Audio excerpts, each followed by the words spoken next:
D Kumaraswamy ಅವರ ನಿವಾಸಕ್ಕೆ BJP JDS ನಾಯಕರ ಆಗಮನವಾಗ್ತಾ ಇದೆ.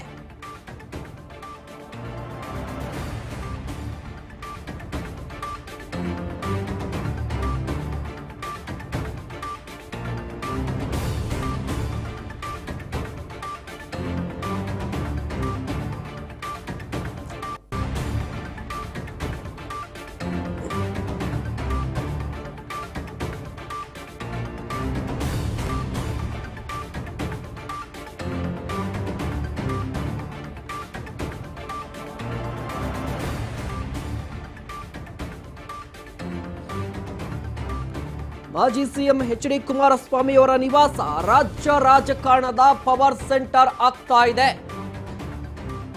ಯಾಕಂದ್ರೆ ಬಿಜೆಪಿ ಜೆಡಿಎಸ್ನ ನಾಯಕರು ಡಿ ಕುಮಾರಸ್ವಾಮಿ ಅವರ ನಿವಾಸಕ್ಕೆ ಹೋಗ್ತಾ ಇದ್ದಾರೆ. ಯಾರ್ಯಾರು ಹೋಗ್ತಾ ಇದ್ದಾರೆ ಅಂದ್ರೆ ಬಿಜೆಪಿಯ ಅಭ್ಯರ್ಥಿಗಳು ಹೋಗ್ತಾ ಇದ್ದಾರೆ. ಟಿಕೆಟ್ ವಂಚಿತ ನಾಯಕರು ಕೂಡ, ಅಂದ್ರೆ ಬಿಜೆಪಿಯಿಂದ ಟಿಕೆಟ್ ವಂಚಿತರಾಗಿರುವಂತಹ ನಾಯಕರು ಕೂಡ ಡಿ ಕುಮಾರಸ್ವಾಮಿ ಅವರ ನಿವಾಸಕ್ಕೆ ಹೋಗ್ತಾ ಇದ್ದಾರೆ. ಬಿಜೆಪಿ ನಾಯಕರಾದ ಡಾಕ್ಟರ್ ಕೆ ಸುಧಾಕರ್, ಅದೇ ರೀತಿಯಾಗಿ ಟಿಕೆಟ್ ವಂಚಿತರಾಗಿರುವಂತಹ ಕರಡಿ ಸಂಗಣ್ಣ ಅವರು ಕೂಡ ಡಿ ಕುಮಾರಸ್ವಾಮಿ ಅವರ ನಿವಾಸಕ್ಕೆ ಹೋಗಿದ್ದಾರೆ. ಅಲ್ಲಿಗೆ ಬಿಜೆಪಿ ಜೆಡಿಎಸ್ ನಾಯಕರಿಗೆ ಡಿ ಕುಮಾರಸ್ವಾಮಿ ಅವರ ನಿವಾಸ ಪವರ್ ಸೆಂಟರ್ ಆಗ್ತಾ ಇದೆ. ಈ ಹಿಂದೆ ರಾಜ್ಯದಲ್ಲಿ ಬಿಜೆಪಿ ಜೆಡಿಎಸ್ ಮೈತ್ರಿ ಆದ ನಂತರ ರಾಜ್ಯದಲ್ಲಿ ಅಸೆಂಬ್ಲಿ ಚುನಾವಣೆ ನಂತರ ಬಿಜೆಪಿ ಸೋಲಾಗುತ್ತೆ, ಜೆಡಿಎಸ್ 19 ಸೀಟಿಗೆ ಸೀಮಿತವಾಗುತ್ತೆ.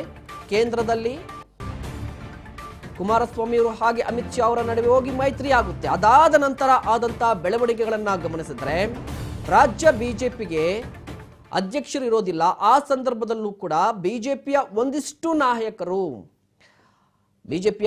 ನಾಯಕರು ಕುಮಾರಸ್ವಾಮಿ ಅವರನ್ನ ಹೋಗಿ ಮಾತನಾಡಿಸ್ತಾ ಬರ್ತಾ ಇದ್ರು. ಇದಾದ ಬಳಿಕ ನಿನ್ನೆ ಅಷ್ಟೇ ಬಿಜೆಪಿಯ 5ನೇ ಪಟ್ಟಿ ರಿಲೀಸ್ ಆಗಿರುವಂಥದ್ದು. ಕರ್ನಾಟಕದ ಮಟ್ಟಿಗೆ ಅದು 2ನೇ ಪಟ್ಟಿ. ಆ ಪಟ್ಟಿಯಲ್ಲಿ ಚಿಕ್ಕಬಳ್ಳಾಪುರ ಲೋಕಸಭಾ ಕ್ಷೇತ್ರಕ್ಕೆ ಮಾಜಿ ಸಚಿವರಾಗಿರುವಂತಹ ಡಾಕ್ಟರ್ ಕೆ ಸುಧಾಕರ್ ಅವರಿಗೆ ಟಿಕೆಟ್ ಸಿಕ್ಕಿದೆ. ಸಾಕಷ್ಟು ಪೈಪೋಟಿ ಇತ್ತು. ಚಿಕ್ಕಬಳ್ಳಾಪುರ ಲೋಕಸಭಾ ಕ್ಷೇತ್ರದ ಬಿಜೆಪಿಯ ಟಿಕೆಟ್ಗೆ ವಿಶ್ವನಾಥ್ ಅವರ ಪುತ್ರ ಅಲೋಕ್ ವಿಶ್ವನಾಥ್ ಅವರು ಟ್ರೈ ಮಾಡ್ತಾ ಇದ್ರು. ಒಂದು ರೀತಿಯಾಗಿ ರೇಸ್ ಇತ್ತು ಇಬ್ಬರ ನಡುವೆ, ಸುಧಾಕರ್ ಹಾಗೆ ಅಲೋಕ್ ನಡುವೆ. ಆ ರೇಸ್ನಲ್ಲಿ ಸುಧಾಕರ್ ಅವರು ಗೆಲುವನ್ನು ಸಾಧಿಸಿದ್ದಾರೆ. ಅಂತೂ ಇಂತೂ ಲಾಬಿ ಕಸರತ್ತು ಎಲ್ಲವನ್ನೂ ನಡೆಸಿ ಕೊನೆಗೆ ಟಿಕೆಟನ್ನು ಪಡೆದುಕೊಂಡಿದ್ದಾರೆ. ಇದಾದ ನಂತರ ಇವತ್ತು ಡಿ ಕುಮಾರಸ್ವಾಮಿ ಅವರ ನಿವಾಸಕ್ಕೆ ಬಂದರು, ಅವ್ರ ಜೊತೆ ಮಾತನಾಡಿದ್ರು.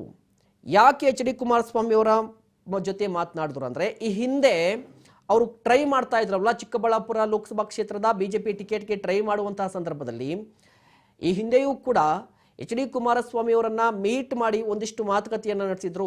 ಅಂದರೆ ಅವರ ಪರವಾಗಿ ಹೈಕಮಾಂಡ್ ನಾಯಕರ ಜೊತೆ ಮಾತನಾಡಿ ಅಂತ ಒಂದಿಷ್ಟು ಲಾಬಿಯನ್ನು ನಡೆಸಿದ್ರು. ಈಗ ಟಿಕೆಟ್ ಸಿಕ್ಕಿದೆ. ಇದು ಚಿಕ್ಕಬಳ್ಳಾಪುರ ಲೋಕಸಭಾ ಕ್ಷೇತ್ರದ ಬಿಜೆಪಿ ಅಭ್ಯರ್ಥಿ ಆಗಿರುವಂತಹ ಸುಧಾಕರ್ ಅವರು ವಿಚಾರ. ಮತ್ತೊಂದು ಕಡೆ ಕರಡಿ ಸಂಗಣ್ಣ ಅವರಿಗೆ ಈ ಬಾರಿ ಟಿಕೆಟ್ ಮಿಸ್ ಆಗಿದೆ. ಬಂಡಾಯ ಸಾರಿದ್ದಾರೆ. ಅದರಲ್ಲೂ ಕೂಡ ಕಣ್ಣೀರನ್ನು ಹಾಕಿದ್ರು ಟಿಕೆಟ್ ಮಿಸ್ ಆಗಿದ್ದಕ್ಕೆ. ಯಾವ ಕಾರಣಕ್ಕೆ ಟಿಕೆಟ್ ಮಿಸ್ ಆಯಿತು ಹೇಳಿ, ನಾನು ಪಕ್ಷವನ್ನು ಸಂಘಟಿಸಿಲ್ವಾ, ಅಭಿವೃದ್ಧಿ ಕೆಲಸ ಮಾಡಿಲ್ವಾ, ಹೀಗೆ ಒಂದಿಷ್ಟು ಪ್ರಶ್ನೆಗಳನ್ನು ಕೇಳ್ತಾ ಇದ್ರು. ಇದರ ಜೊತೆಗೆ ಇವತ್ತು ಡಿ ಕುಮಾರಸ್ವಾಮಿ ಅವರ ನಿವಾಸಕ್ಕೆ ಬಂದು ಅವ್ರ ಜೊತೆ ಮಾತುಕತೆಯನ್ನು ನಡೆಸಿರುವಂಥದ್ದು. ಅಲ್ಲಿಗೆ ಬಿಜೆಪಿ ಜೆಡಿಎಸ್ ನಾಯಕರಿಗೆ ಡಿ ಕುಮಾರಸ್ವಾಮಿ ಅವರ ನಿವಾಸ ಪವರ್ ಸೆಂಟರ್ ಆಗಿದೆ. ಈ ಹಿಂದೆಯೂ ಕೂಡ ಬಿಜೆಪಿಯಲ್ಲಿ ಯಾರು ಅಸಮಾಧಾನಿತರಿದ್ರು, ಆಗ ಒಂದು 6 ತಿಂಗಳ ಹಿಂದಕ್ಕೆ ಹೋದರೆ ರಾಜ್ಯ ರಾಜಕಾರಣದಲ್ಲಿ ಅಸಮಾಧಾನಿತರ ಸಂಖ್ಯೆ ಜಾಸ್ತಿ ಇತ್ತು. ಬಿಜೆಪಿಯಲ್ಲಿ ವಿ ಸೋಮಣ್ಣ ಅವರು, CT ರವಿಯವರು, ಪ್ರತಾಪ್ ಸಿಂಹ ಅವರು, BC ಪಾಟೀಲ್ರು ಇವರೆಲ್ಲರೂ ಕೂಡ ಹೋಗಿ ಡಿ ಕುಮಾರಸ್ವಾಮಿ ಅವರನ್ನ ಭೇಟಿ ಆಗ್ತಿದ್ರು. ಇವರೆಲ್ಲರನ್ನ ಕೂಡ ಗಮನಿಸಿದರೆ BS ಯಡಿಯೂರಪ್ಪನವರ ವಿರೋಧಿ ವಲಯದಲ್ಲಿ ಬಣದಲ್ಲಿ ಗುರುತಿಸಿಕೊಂಡಂತಹ ನಾಯಕರು. ಹೀಗಾಗಿ ಆ ಸಂದರ್ಭದಲ್ಲಿ ವಿ ಸೋಮಣ್ಣವರು ಹೋಗಿ ಮಾತುಕತೆಯನ್ನು ನಡೆಸಿದ್ದಾಗಿರಲಿ, CT ರವಿಯವರು ಹೋಗಿ ಮಾತುಕತೆಯನ್ನು ನಡೆಸಿದ್ದ ಜೊತೆಗೆ ಸುಧಾಕರ್ ಅವರು ಕೂಡ ಟ್ರೈ ಮಾಡಿದ್ದು ಕಾರಣ ಏನಂದರೆ, ಚಿಕ್ಕಬಳ್ಳಾಪುರ ಲೋಕಸಭಾ ಕ್ಷೇತ್ರವನ್ನು JDS ಕೇಳಿತ್ತು ಅನ್ನುವ ಮಾಹಿತಿ ಇತ್ತು. ಸೀಟು ಹಂಚಿಕೆ ಪ್ರಕ್ರಿಯೆಯಲ್ಲಿ ಚಿಕ್ಕಬಳ್ಳಾಪುರ ಲೋಕಸಭಾ ಕ್ಷೇತ್ರವನ್ನು JDS ಕೇಳಿತ್ತು, ಬಿಟ್ಕೊಡ್ಬೇಕು ನಮಗೆ ಅಂತ ಕೇಳಿತ್ತು ಅಂತ ಒಂದು ಸುದ್ದಿ ಇತ್ತು. ಆ ಸಂದರ್ಭದಲ್ಲಿ ಸುಧಾಕರ್ ಅವರು ಅಕ್ಕಾಡಕ್ಕೆ ಇಳಿದಿದ್ರು. ಯಾಕಂದರೆ ಸುಧಾಕರ್ ಅವರು ಬಿಜೆಪಿಯ ಟಿಕೆಟ್ ಆಕಾಂಕ್ಷಿಯಾಗಿದ್ದರು.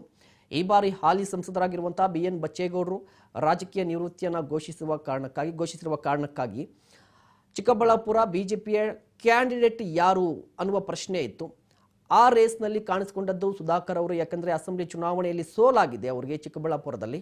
ಹೀಗಾಗಿ ಅವರ ರಾಜಕೀಯ ಭವಿಷ್ಯದ ಪ್ರಶ್ನೆ ಉದ್ಭವವಾಗಿತ್ತು.